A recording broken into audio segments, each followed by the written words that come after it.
ಪ್ರದೋಷ್ ಮಾಫಿ ಸಾಕ್ಷಿ ಅರ್ಜಿ ಹಿಂದೆ ಕೋರ್ಟ್ ತೀರ್ಪು. ದಾಸನ ಕೈಕಟ್ಟಿದ ಕಾನೂನು ಆಕ್ಷೇಪಣೆಗೆ ಇಲ್ಲ ಅವಕಾಶ.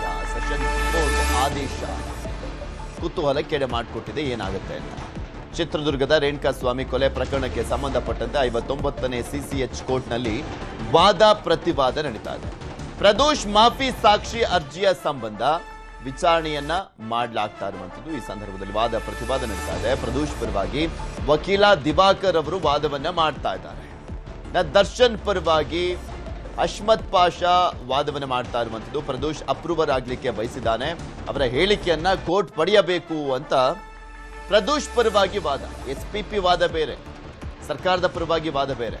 ಪ್ರದೋಷ್ ಪರವಾಗಿ ಇರುವಂತ ವಕೀಲರು ದಿವಾಕರ್ ಕಿಡ್ನಾಪ್, ಕೊಲೆ ಹಾಗೂ ಸಾಕ್ಷ್ಯ ನಾಶ ಎತ್ತದ ವಿಚಾರಕ್ಕೆ ಸಂಬಂಧಪಟ್ಟಂತೆ ಆದಷ್ಟು ಬೇಗ ಪ್ರದೋಷ್ ಅರ್ಜಿಯನ್ನ ಪರಿಗಣಿಸಬೇಕು ಅಂತ ದಿವಾಕರ್ ವಾದವನ್ನ ಮಾಡ್ತಾ ಇದ್ದಾರೆ.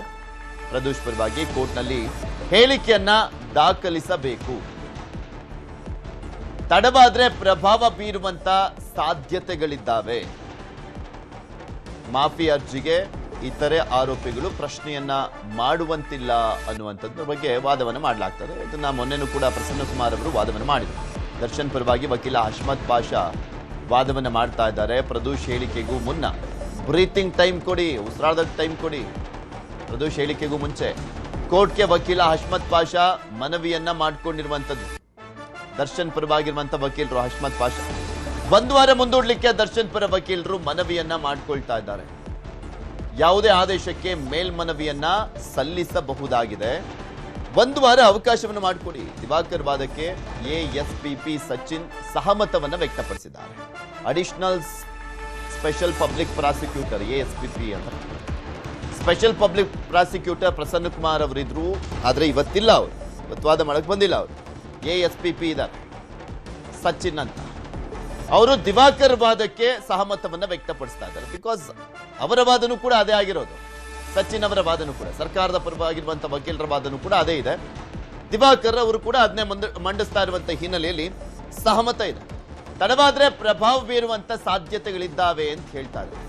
ಮಾಫಿ ಅರ್ಜಿಗೆ ಇತರೆ ಆರೋಪಿಗಳು ಪ್ರಶ್ನೆಯನ್ನ ಮಾಡುವಂತಿಲ್ಲ. ಮಾಫಿ ಅರ್ಜಿಯ ವಿಚಾರಕ್ಕೆ ಸಂಬಂಧಪಟ್ಟಂತೆ ಆಕ್ಷೇಪ ವ್ಯಕ್ತಪಡಿಸಂಗಿಲ್ಲ ಅಂತ ವಾದ ಪ್ರತಿವಾದ ನಡೀತಾ ಇರುವಂತದ್ದು.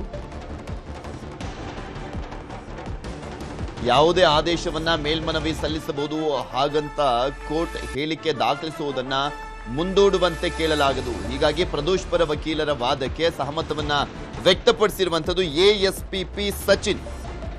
ಕನಿಷ್ಠ ಒಂದು ವಾರ ಮುಂದೂಡುವಂತೆ ದರ್ಶನ್ ಪರ ವಕೀಲರು ಮನವಿಯನ್ನ ಮಾಡಿಕೊಳ್ತಾ ಇದ್ದಾರೆ. ವಾದ ಪ್ರತಿವಾದ ಸದ್ಯಕ್ಕೆ ಮುಕ್ತಾಯವಾಗಿದೆ.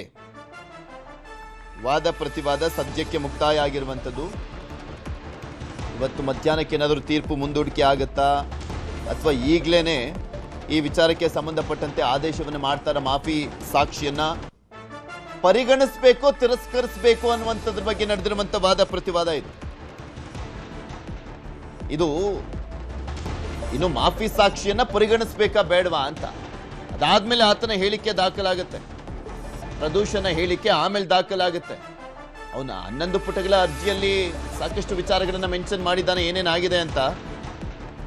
ಬಟ್ ಅದನ್ನ ತಿರಸ್ಕರಿಸಬೇಕಾ ಪುರಸ್ಕರಿಸಬೇಕಾ, ಅದ್ರ ಬಗ್ಗೆ ವಾದ ಪ್ರತಿವಾದ ಆಯ್ತು. ವಾದ ಪ್ರತಿವಾದ ಮುಕ್ತಾಯ ಆಗಿದೆ. ಕೋರ್ಟ್ನಲ್ಲಿ ಈಗಲೇ ಹೇಳಿಕೆಯನ್ನ ದಾಖಲು ಮಾಡುವಂತ ನಿಟ್ಟಿನಲ್ಲಿ ಆದೇಶ ಆಗುತ್ತಾ, ಅಥವಾ ದರ್ಶನ್ ಪರ ವಕೀಲರು ಕೇಳ್ತಿರುವ ರೀತಿಯಲ್ಲಿ 1 ವಾರಗಳ ಕಾಲ ಅವಕಾಶವನ್ನು ಮಾಡಿಕೊಡ್ಲಾಗುತ್ತಾ?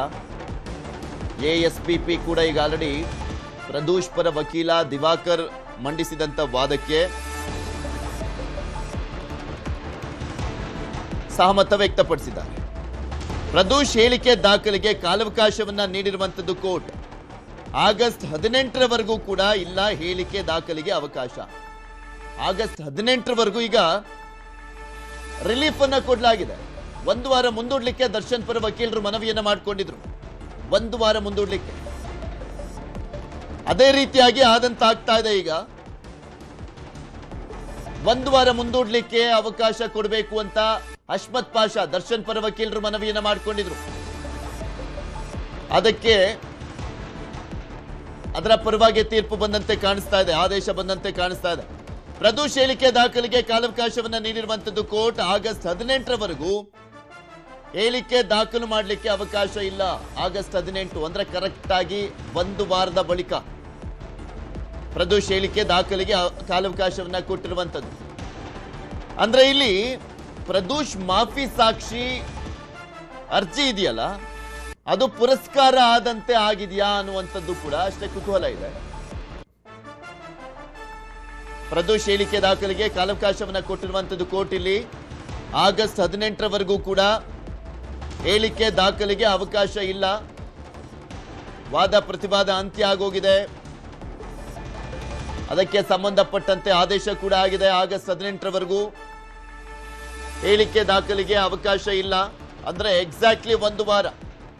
ದರ್ಶನ್ ಪರ ವಕೀಲರು ಕೇಳ್ಕೊಂಡಿದ್ರು ಬ್ರೀತಿಂಗಿಗೆ ಅವಕಾಶ ಮಾಡಿಕೊಡಿ, ಬ್ರೀತಿಂಗ್ ಸ್ಪೇಸ್ ಕೊಡಿ ಅಂತ, ಒಂದು ವಾರ. ಸೊ ಅದೇ ರೀತಿಯಾಗಿ ಅವಕಾಶವನ್ನ ಮಾಡಿಕೊಟ್ಟಂತನೂ ಕೂಡ ಕಾಣಿಸ್ತಾ ಇದೆ. ಪ್ರದೋಷ್ ಮಾಫಿ ಸಾಕ್ಷಿ ಅರ್ಜಿಯ ವಿಚಾರ ಸಂಬಂಧ ವಿಚಾರಣೆ ಆಯಿತು, ವಾದ ಪ್ರತಿವಾದ ಆಯಿತು. ವಾದ ಪ್ರತಿವಾದ ಕೂಡ ಅಂತ್ಯ ಆಯಿತು. ನ್ಯಾಯಾಧೀಶರು ಆದೇಶವನ್ನು ಕೂಡ ಮಾಡಿದ್ದಾರೆ. ಪ್ರದೋಷ್ ಹೇಳಿಕೆ ದಾಖಲಿಗೆ ಕಾಲಾವಕಾಶವನ್ನ ಕೊಡಲಾಗಿದೆ. ಆಗಸ್ಟ್ 18ರವರೆಗೂ ಹೇಳಿಕೆ ದಾಖಲಿಗೆ ಅವಕಾಶ ಇಲ್ಲ. ಸದ್ಯಕ್ಕೆ ಒಂದು ವಾರ ಅವಕಾಶ ಇಲ್ಲ. ಸೊ ಈ ಒಂದು ವಾರಕ್ಕೂ ಕೂಡ ಅವಕಾಶ ಕೊಡಬಾರದು ಅಂತ ವಾದವನ್ನು ಮಾಡಿದ್ರು ಪ್ರದೋಷ್ ಪರ ವಕೀಲರು, ಹಾಗೆ ASPP ಸಚಿನ್ ಅವರು. ಯಾಕೆಂದ್ರೆ ಡಿಲೇ ಆದಷ್ಟು ಪ್ರೆಷರ್ ಆಗುತ್ತೆ, ಅದರ ಜೊತೆಗೆ ಪ್ರಭಾವ ಬೀರುವಂತ ಸಾಧ್ಯತೆ ಇದೆ ಅಂತ ವಾದವನ್ನ ಮಾಡಿದ್ರು. ಬಟ್ ಕೋರ್ಟ್ ಈಗ ಒಂದು ವಾರಗಳ ಕಾಲ ಯಾವುದೇ ಹೇಳಿಕೆ ದಾಖಲಿಗೆ ಅವಕಾಶ ಇಲ್ಲ ಅಂತ ಹೇಳಿದೆ. ಕಾಲಾವಕಾಶವನ್ನ ಕೊಡಲಾಗಿರುವಂಥದ್ದು ಈಗ ಆಗಸ್ಟ್ 18ರವರೆಗೂ ಯಾವುದೇ ಹೇಳಿಕೆಯನ್ನ ದಾಖಲು ಮಾಡಲಿಕ್ಕೆ ಅವಕಾಶ ಇಲ್ಲ ಅಂತ. ನಾನಾಗ್ಲೇ ಹೇಳ್ತಾ ಇದ್ನಲ್ಲ, ದರ್ಶನ್ ಪರ ವಕೀಲರು ಕೇಳಿದ್ರು ಒಂದು ವಾರ ಬ್ರೀತಿಂಗ್ ಸ್ಪೇಸ್ ಕೊಡಿ ಅಂತ. ಅದೇ ರೀತಿಯಾಗಿ ಕೋರ್ಟ್ನಲ್ಲಿ ಆದೇಶ ಆದಂತಾಗಿದೆ.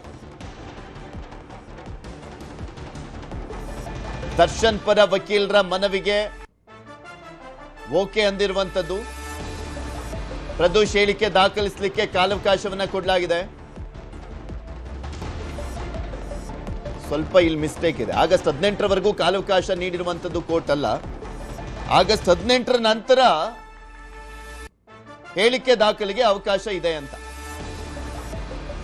ಪ್ರದೋಷ್ ಹೇಳಿಕೆ ದಾಖಲಿಗೆ ಕಾಲಾವಕಾಶವನ್ನ ಕೊಟ್ಟಿದೆ ಕೋರ್ಟ್. ಅದರಲ್ಲಿ ಮೇನ್ ಆಗಿ ಏನಪ್ಪಾ ಅಂದ್ರೆ ಆಗಸ್ಟ್ 18ರವರೆಗೂ ಹೇಳಿಕೆಗೆ ಮಾತ್ರ ಅವಕಾಶ ಇಲ್ಲ ಅಂತ, 18ರ ನಂತರ ಕೊಡಬಹುದು ಅನ್ನುವಂಥ ರೀತಿಯಲ್ಲಿದೆ.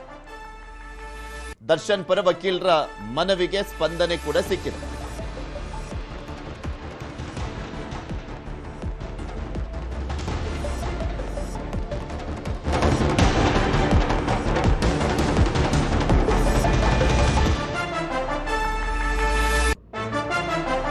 ದರ್ಶನ್ ಪರ ವಕೀಲರ ಒಂದು ವಾದ ಇತ್ತಲ್ಲ, ಅದಕ್ಕೆ ಸ್ಪಂದನೆ ಸಿಕ್ಕಿರುವಂಥದ್ದು. ದರ್ಶನ್ ಪರ ವಕೀಲರು ಆಗಿರುವಂತ ಅಹ್ಮದ್ ಪಾಷಾ ವಾದವನ್ನು ಮಂಡಿಸಿದ್ರು.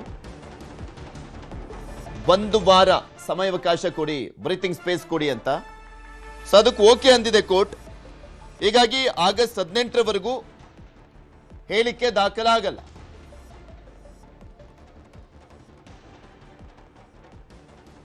ಪ್ರದೋಷ್ ಹೇಳಿಕೆ ದಾಖಲಿಗೆ ಕಾಲಾವಕಾಶವನ್ನ ಕೊಟ್ಟಿರುವಂತದ್ದು ಕೋರ್ಟ್. ಇಲ್ಲಿ ದರ್ಶನ್ ಪರ ವಕೀಲರ ಮನವಿಗೆ ಸ್ಪಂದನೆ ಸಿಕ್ಕಿದೆ. ಹೇಳ್ತಾ ಇದ್ರು, ನೀವು ಅವಕಾಶ ಮಾಡಿಕೊಟ್ಟಷ್ಟು ಡಿಲೇ ಮಾಡಿದಷ್ಟು ಪ್ರೆಷರ್ ಆಗುತ್ತೆ, ಅದಾದ್ಮೇಲೆ ಏನಾಗುತ್ತೋ ಹೇಳಕ್ಕಾಗಲ್ಲ ಅನ್ನುವಂಥ ರೀತಿಯಲ್ಲಿ ವಾದ ಇತ್ತು. ದರ್ಶನ್ಗೆ ಈಗ ಒಂದು ವಾರಗಳ ಕಾಲ ಒಂದು ಸಣ್ಣ ರಿಲೀಫ್. ಅಲ್ಲಿವರೆಗೂ ಪ್ರದೋಷ್ನ ಬೇರೆ ಸೆಲ್ಲಲ್ಲೇ ಇಟ್ಟಿರುವಂತ ಚಾನ್ಸಸ್ ಇರುತ್ತೆ. ಯಾಕೆಂದ್ರೆ ಅಲ್ಲಿ ಏನ್ ಬೇಕಾದ್ರೂ ಆಗ್ಬಿಡ್ಬೋದು. ಎಲ್ಲಿ ನನ್ನ ವಿರುದ್ಧವಾಗಿ ಹೇಳಿಕೆ ಕೊಡ್ತಾನೆ, ಅದು ನಮಗೆ ವಿರೋಧ ಒಂದ್ ಸ್ವಲ್ಪ ಕಷ್ಟ ಆಗುತ್ತೆ. ಅದಾದ್ಮೇಲೆ ಇನ್ನಷ್ಟು ಈ ಪ್ರಕರಣದಲ್ಲಿ ತಗ್ಲಾಕೊಳ್ತೀವೋ ಅನ್ನುವಂಥ ಕಾರಣಕ್ಕೋಸ್ಕರ ಒಂದೇ ಸೆಲ್ನಲ್ಲಿದ್ರೆ ಏನ್ ಬೇಕಾದ್ರೂ ಆಗುವಂತ ಚಾನ್ಸಸ್ ಇರುತ್ತೆ.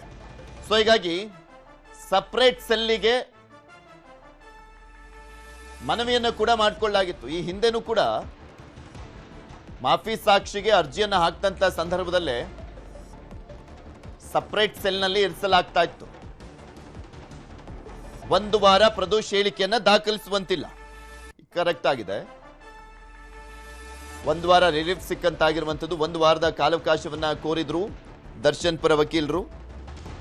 ಅದರಂತೆ ಒಂದು ವಾರದ ನಂತರ ಹೇಳಿಕೆಯನ್ನ ದಾಖಲು ಮಾಡಬಹುದಾಗಿದೆ. ದರ್ಶನ್ ಪರವಾಗಿ ಹಷ್ಮತ್ ಪಾಷಾ ವಾದವನ್ನ ಮಂಡಿಸಿದರು.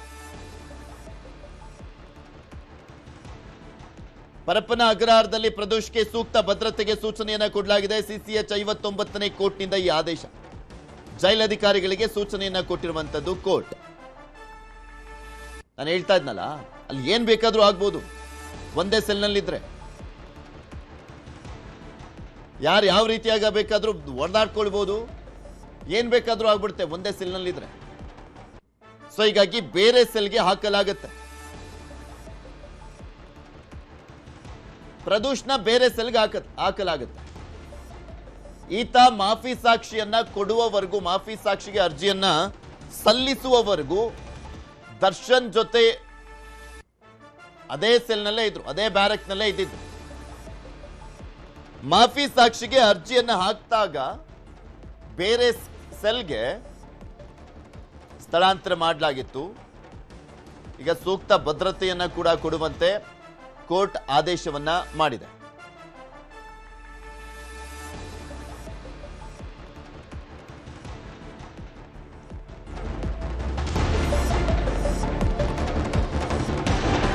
ನಾನು ಆಗ್ಲೇ ಹೇಳ್ತಾ ಇದ್ದೆ, 18ರವರೆಗೂ ಯಾವುದೇ ಹೇಳಿಕೆ ದಾಖಲು ಇಲ್ಲ. ಅದಾದ